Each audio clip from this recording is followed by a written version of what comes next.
addunyaa baay'ee tokko gabaabduudha. Jiruun addunyaa kana kan jedhamu caala baay'ee tokko gabaabduudha. Mee gaafii tokko isin haa gaafadhu.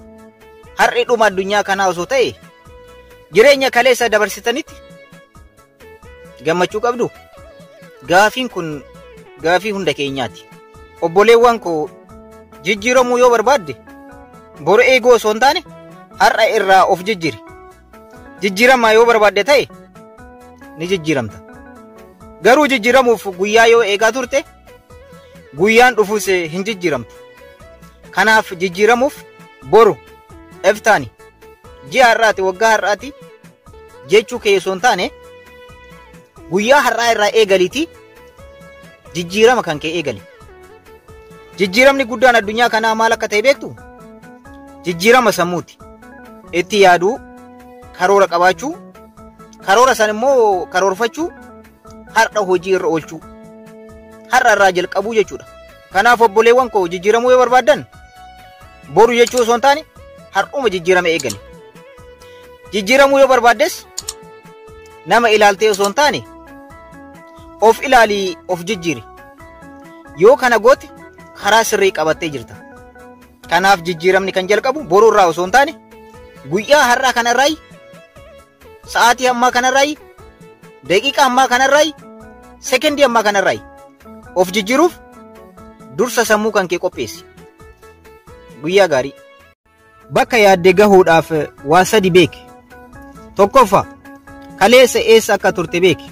Guyyoonni darban hunduu eenyummaa kee kan har'aatiif murteessaadha. Kanaaf ciminaa fi laafina kee kan darbe beekuun cimina kee kan har'aatiif murteessaa waan ta'eef kaleessa eessa akka turte beeki.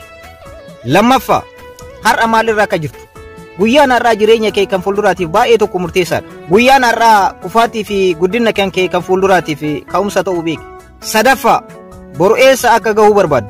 Namni kamiyyuu bakka gahuu barbaaduu fi waan galmaan gahuu barbaadu karoora mataa isaa qaba. Karoora isaa fuuldura galmaan gahuuf immoo har'a irraa kaasee hojiiwwan inni hojjetu, gochi inni guyyaa irraa guyyatti raawwatu murteessaadha.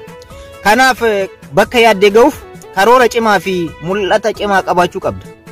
Yookaan immoo akka fincaan gaalaa of duuba deebi'uun kan kee hin hafu.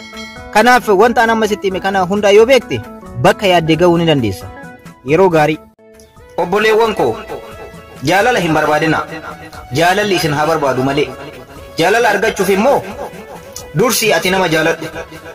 Ammas jaalala qabeenyaan, bareedinaan, uffataan, gabaabinaan, dheerinaan madaaltataanaan dogongortee jirti. Kuni jaalala osoo hin taane fedhii foonii yookaan fedhii qabeenyaati. Jaalalli dhugaa onnee irraa burqite qofa. Nama jaalattu eenyummaa isaatiin qofa malee faayidaaf tasumaan jaalatin. Ergaan koo kanarraa kuni dubartoota Oromoodhaa ilaallata. Warroota afaan kanaan na dhageeffachaa jirtan hunda keessaniif. Warroonni dhiiraa ergaa kana dubartoota Oromoo biraan naaf gaadha.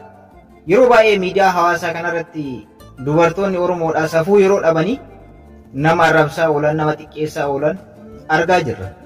Kana hunda keenyattu taajjabbii keessa galchee jira. Garuu akka aadaa Oromootti dubartiin safuu qabdi. Dubartiin abbaa biyyaati. Dubartiin haadha araaraati. Haadha siinqeeti akka beeknutti. Garuu dubartoonni baay'een safuu dhabaniiti. Safuu Oromoo osoo hin beekin maqaa Oromootiin Oromoo arrabsaa oolu. Dursinee mee safuu wanta jedhamu kana haa beeknu. Safuu yoo qabaatte qofaadha waa'ee Oromoo kaasuu kan dandeessu. Sababni isaas Oromoon safuu qaba waan ta'eef. Obboleeyyan koo kan dubartoota hundi keessan asirratti baatanii yeroo baay'ee jecha hin taaneen wal arrabsaa namoota arrabsaa ooltu. Kuni beekumsa osoo hin taane xiqqeenya keessan agarsiisa. Oromoo biratti dubartiin kabajaa qabdu yeroo miidiyaa hawaasaa kanarratti baatee kabajaa dhabdu baay'ee tokko nama gaddisiisa. Kanaaf dubartoonni hundi keessaniyyuu safuu qabaadhaan ergaa kooti. Dubartiin safuu qabdi. Nama fuulduratti dhiirayyuu hin arrabsitu. Kana jechuun hin gorsitu, hin loltuuni jechuu kan kooti miti. Dubartoota irraa jechoonni dhageenyu yeroo baay'ee dhiira irraa jechoota badaa akkasii yeroo baay'ee argaa hin jirru. Kan argaa jirru garuu dubartoota Oromoo kan ta'an isaan silaa kabaja qaban haadha biyyaati, haadha siiqqeeti jennee isaan yaannudha. Kanaaf maqaa Oromummaatiin safuu dhabdanii nama arrabsaa ooluu fi nama xiqqeessaa ooluudhaan safuu argadha jechuun hin danda'amu. Safuun kan argamu amalaan, oromummaan immoo gochaani. Kanaaf dubartoonni baay'een keessan asirratti baatanii warroonni safuu malee wal arrabsaa ooltan of eeggannaa godhaan ergaa kooti. Kuni safuu Oromoos balleessuudha waan ta'eef warroonni dhiiraas osoo itti yaaddanii baay'ee gaariidha. Yaada kana fakkaatu immoo warroota dhiiraatiifis qabadheen dhufa. Ammasitti nagaan naa tura.